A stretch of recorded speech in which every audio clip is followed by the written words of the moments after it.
وسلم عليه وقال تعالى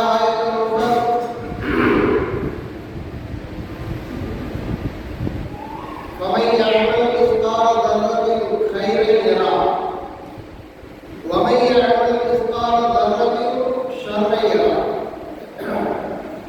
أو كما قال عز وجل. الله جل شانه وتعالى நம்மீது செய்த பெருமகாரம் அல்லாஹ் நம்மை முஸ்லிம்களாக முஃமின்களாக அதிலும் குறிப்பாக அவரது ஹபீப் கண்மணி ரசூலுல்லாஹி ஸல்லல்லாஹு அலைஹி வஸல்லம் அவர்களை பாக்கியமான உம்மத்தில் அல்லாஹ் நம்மை பிறக்கச் செய்தார். அந்த அல்லாஹ்விற்கு எல்லா புகழும் அல்ஹம்துலில்லாஹ் அல்ஹம்துலில்லாஹ். மேலும் அல்லாஹ் ரப்பல் ஆலமீன் புனிதம் நிறைந்த ரமதான் மாதத்தை நமக்கு நசீபாக்கி இருக்கிறார். அதில் குறிப்பாக 22 நாட்கள் பகலிலே நோன்பு நோக்கவும் 23 இரவுகள் தொழுகை இபாதத் மற்ற வணக்க வழிபாடுகள்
என்ன காரணத்துக்காக நீ அழுகுற? அத்தா போயிட்டியே, இப்படி அம்போடு போயிட்டியே, நான் அடுத்தாப்புடைய வாழ்வாதாரம் என்ன ஆகுது, என் பொருளாதாரம் என்ன ஆகுது, இப்படி பிள்ளைய அனாதையை விட்டுட்டு போயிட்டியே, என்னை எதிரியேன்னு எங்க அம்மா அழுகும். என்னை அனாதை விட்டுட்டு போயிட்டியே, இப்படி போயிட்டியேன்னு எங்க அம்மா அழுகும். நான் அழுவேன். நான் போயிட்டேன், என் பொண்டாட்டி பஞ்சாயத்து, என் பிள்ளைங்க இப்படி போயிட்டியே, அம்போடு விட்டுட்டு நட்டாத்துல விட்டுட்டு யார் என்னை பாதுகாப்பா, யார் என்னை தீவனம் கொடுப்பா, என்னன்னு நாங்கள் வாழ்றது? என் மனைவி போயிட்டா நான் அழுவேன். 2 பிள்ளைங்க இருக்குது, எப்படி நான் ஆளாக்குவேன்? நான் கொண்டாடி இல்லாம, தகப்ப தாய் இல்லாம எப்படி உருவாக்குறது? இன்னொரு கொண்டாடி தேடுறோம், இன்னொரு கணவன் தேடுறோம். அன்பர்களே, யாரை மறந்துட்டோம்? யாரை மறந்துட்டாலும் அல்லாஹ் மறந்துட்டாலும். நான் ஹயாத்தா இருப்பேன், இன்னைக்கு போயிடுவேன், நாளைக்கு போயிடுவேன், இந்த சலாம் கொடுத்து இந்த சலாம் திரும்புறேன்னா ரூபு போகுமான்னு தெரியாது. அதனால நீ அல்லாஹ்வை நம்பு. அவன் தான் ராசி, அவன் தான் சோறு போடுறான், அவன் தான் வாழ்வாதாரம், அவன் தான் பொருளாதாரம், அவன் தான் வாழ்வு, அவன் தான் தாழ்வு, அவனை இல்லாம எதுவுமே இல்லைன்னு என் அம்மா அப்பாவோ என்னை சார்ந்து இருக்கிறவங்களுக்கு, என் பொறுப்புக்கு கீழே இருக்கிறவங்களுக்கு நான் சொல்லிக் கொடுக்கணும். அந்த ஈமான் எப்பயும் உறுதியை நான் சொல்லி இருந்தால் நான் ஓதா போயிட்டாக்கே அழுவ மாட்டேன். அப்படி அழுதாலும் பாசத்தினால, பிரிவுனால, இவ்வளவு நாள் அன்பு செலுத்தினீங்களே, அல்லாஹ் ரசூலை எங்களுக்கு சொல்லிக் கொடுத்தீங்களே, இன்னைக்கு யார் சொல்லிக் கொடுப்பா அப்படிங்கிற அழுவு வரலாம். அது நியாயம். அப்படி அழுதா அந்த மையத்துக்கு அதான் இல்லை. மாறாக துன்யாவை கட்டிக்கிட்டு துன்யாவுடைய வசதி வாய்ப்புகளை இழக்கிறதே ஒரு நாளை எனக்கு எல்லாம் போயிடுச்சு, அல்லாஹ்வை மறந்து அந்த மையத்தை இறந்து போனவர் தான் எனக்கு இவ்வளவு நாளா இலாகுவாக இருந்தால், எனக்கு தேவையை பூர்த்தி செய்யக்கூடியவராக இருந்தால் என்ற எண்ணத்தில் அக்கீதாவில் அழுதால் அன்பர்கள் அந்த மையத்துக்கு அதாவது இல்லை. அப்படின்னா நாம என்னாண்டு வளர்க்கணும், என்னாண்டு நாம சொல்லிக் கொடுக்கணும். நம்ம சொந்த பந்தங்களுக்கு, நம்முடைய பொறுப்பின் கீழ் இருக்கிறவங்களுக்கு நாம என்ன அல்லாஹ்வை சொல்லிக் கொடுக்கணும், என்ன அல்லாஹ்வை சொல்லிக் கொடுக்குறோம். ஒரு போன், இந்த போன் இருக்குது, ஒரு 10 போன் மாடல் சொல்லுங்கன்னா சொல்லுமா இல்லையா? கேட்கறது புரியுதா? கார் வாங்குறோம், பைக் வாங்குறோம், ஒரு 10 பைக் மாடல் சொல்லுங்க. ஒரு 4 தெரு இருக்குதுமா, இந்த தெரு பேரெல்லாம் சொல்லுங்கன்னா சொல்லிடுறோம்ல. ஒரு 10 ஊர் பேர் சொல்லுங்கன்னா சொல்றோம்ல. ஒரு 10 சஹாபாக்கள் பேர், ஒரு 10 நபிமார்கள் பேர், நாயகம் ஸல்லல்லாஹு அலைஹி வஸல்லம் மனைவிமார்கள், நம்முடைய தாய்ங்கிற அல்லாஹ் குர்ஆன்ல அந்நபியு அவுலா பில் முஃமினீன மின் அன்ஃபுஸிஹிம் வ அஸ்வாஜுஹும் உம்மஹாத். நாயகத்தினுடைய ஸல்லல்லாஹு அலைஹி வஸல்லம் மனைவிமார்கள், நம்முடைய தாயின் குர்ஆன்ல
கியாமுல் லைல்ல நிக்கிற கூட்டம் 3 சப்பு நிக்குது. நேற்று தொழுதோம்.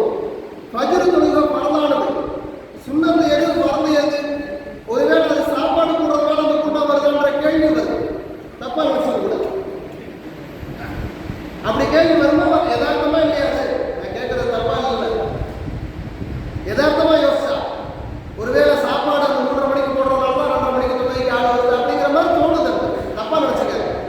அதே நேரம் 4 மணிக்கு அந்த 3:30 மணிக்கு சாப்பிட்டு முடிச்சோம்னா பள்ளியாசத்துல இருந்தோம், ஏன் வீட்டுக்கு போய்கிட்டு 4 மணிக்கு தகஜத்துக்கு மறுபடியும் தொழுகிறோம். அதுக்கு பிறகு பட்ஜெட் தொழுது வீட்டுக்கு போவோமே. இப்போ இந்த நன்மை, இந்த தொழுதுக்கான நன்மை உண்டு. ஆனால் இதுல இஹ்லாஸ் எவ்வளவு இருக்கு, ஈமான் எவ்வளவு